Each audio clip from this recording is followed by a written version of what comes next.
Okay, my name's Dan Detwiler. I live in the Cove. I live near Bakers Summit. My wife and I both have roots in the Cove. We grew up in the Altoona area. We both grew up in the Altoona area, but we both have roots in the Cove. I'm the owner of Modern Cabinet in Altoona on the Frankstown Road, and I was contacted by Gary Brannick to do an interview with me when he discovered that I had attended Woodstock, and he wanted to know my Woodstock story. And I guess the biggest Woodstock story I have is how I ended up going there. I'm a graduate of Penn State, graduated from Penn State in '68 and took a job with a company down in New Holland, Pennsylvania, Victor Weaver, in their quality control department. And I had a friend, a roommate from Penn State, who lived in the Reading area. And my roommate from Reading called me on the phone and says, "Hey Dan, how would you like to go to a rock festival up in New York State?" And I says, "What kind of a rock festival?" And he told me that he had just come from the Atlantic City Rock Festival, and he was into music a lot more than I was, but he came from the Atlantic City Rock Festival. And he told me that there was this music festival called Woodstock, and it was going to be great. And he rattled off about a half a dozen or 8 of the various performers that were going to be there, and all the ones that he rattled off were performers that I would love to see. So I said okay, and he said, "You know anybody else that might be interested in going?" And I thought for a half a second, and my brother-in-law, the late Charles Dunkel from here in Altoona, had Dunkel Refrigeration. Charlie at the time was stationed in the Navy and down in Norfolk.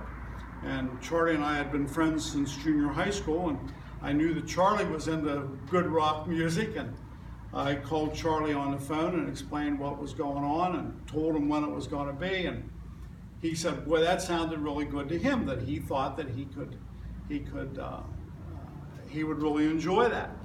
So I called Larry back and I said, "Hey, there were 3 of us, when could we go?" Well, Larry was working during the summer. His father worked for a company in Reading, and Larry had summer work. Of course, I had just taken on a new job, and I didn't get off till 4 or 4:30 on a Friday afternoon. Charlie was in the Navy in Norfolk, and I don't know what time he actually broke away, but Charlie said, "How about I come up and pick you up in New Holland, and we'll drive up to Reading and meet up with Larry, and we'll head up to Woodstock." So that's exactly what we did. Charlie picked me up after work on Friday, and we drove up to Reading, and my roommate Larry had been saving his money over his summer jobs and had just purchased a new used white Mustang convertible. And we thought it'd be a lot of fun for the 3 of us to go up to Woodstock, New York, in Larry's white Mustang convertible. So we thought we probably ought to get some supplies, and we did. We stopped and we got a couple loaves of bread, a large jar of peanut butter, a large jar of jelly, and 3 cases of Yuengling beer. And we headed to Woodstock, New York. And Larry was the driver, and he was the navigator. And we knew we were getting close because traffic was picking up, but traffic, we never ran into any of the horrific bottlenecks like they've been showing this past week on the American Experience on PBS did a great documentary on Woodstock. I saw in that documentary, I saw a whole lot of things going on that I was completely oblivious to, and put a different perspective on it for me.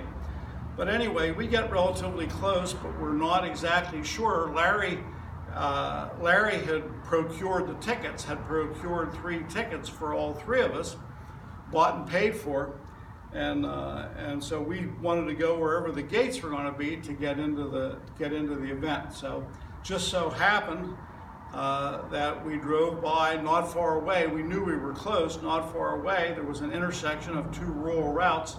And at the intersection of these 2 rural routes was a local bar.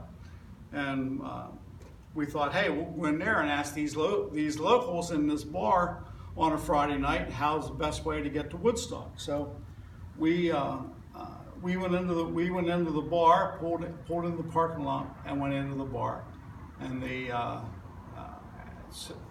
interrupted the bartender and said, "Excuse me, could you tell us how to get to the Woodstock Folk Festival?"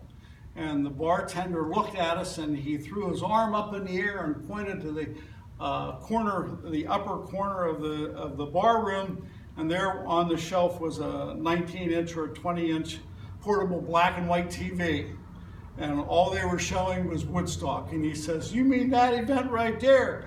He says, "It's all over the news." And that was the first time that we had any awareness at all as to how big this event was. And we said, "Yeah, that's where we're going, but we need to find out where we can, where we get in, because we already have our tickets purchased." He said, "Oh," he says, "don't worry about the tickets." He says, the fences are all down." He says, you can walk in anywhere." He says, "Tell you what you do, guys." He says, "You go down the road here about 100 yards or so, and you're going to see a road that turns to the left." He says, "There's no signs or anything." He says, "You make a left-hand turn onto that road.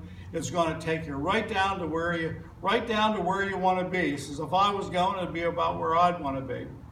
So we went down this road to where we came to traffic that was parking on both sides of this road, and pulled off and sort of got our wits about us, and we could hear music in the background, and basically followed the crowd the rest of the way in. And where the bartender had put us was pretty much center stage, right on top of the hill. I mean, that's about where we ended up, and that's, for the most part, that's where we spent the next 2.5 days, just enjoying the music and watching the sights, and it was and putting up with the rain and the mud.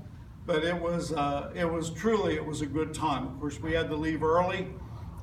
Larry had to be back at work on Monday morning. I had to be back at work on Monday morning. I'm not quite sure what time. Charlie had to be back down at Norfolk. But we left there late afternoon, Sunday afternoon, late afternoon, and headed back down the way. And it was most interesting. We, of course, talked about it the whole way home. Well, little did we know what was being shown on the TVs all weekend long. Apparently, all the networks were covering it. And I got to work on Monday morning. Routinely, I had to be at work at 8 o'clock. And about a quarter of 8 in the morning, I pull into the parking lot that I normally parked in, and started walking over to the quality control office. And I saw somebody down at the other end of the parking lot pointing at me, saying, "That's him." Of course, I didn't know a whole lot of people there. I hadn't worked for a long time there, but I had a half a dozen or dozen fairly close friends, and apparently word had spread pretty quick among the community. There was no there were no computers or cell phones back in the day. There was no social media at all. This was done probably via telephones and live conversations. That I was that guy that from Victor Weaver that was at the Woodstock Rock Festival. And all day long, as I made my rounds throughout the plant, various places I would go, I would be pointed at, and I knew why these people were pointing at me. They were pointing out, "This is the guy that was up at that rock festival up in Woodstock, New York over the weekend." But looking back, of course, again, never dreamed in a million years how big it was going to be. But it sure was a great experience. Enjoyed it tremendously. It's one of the fondest memories of my life.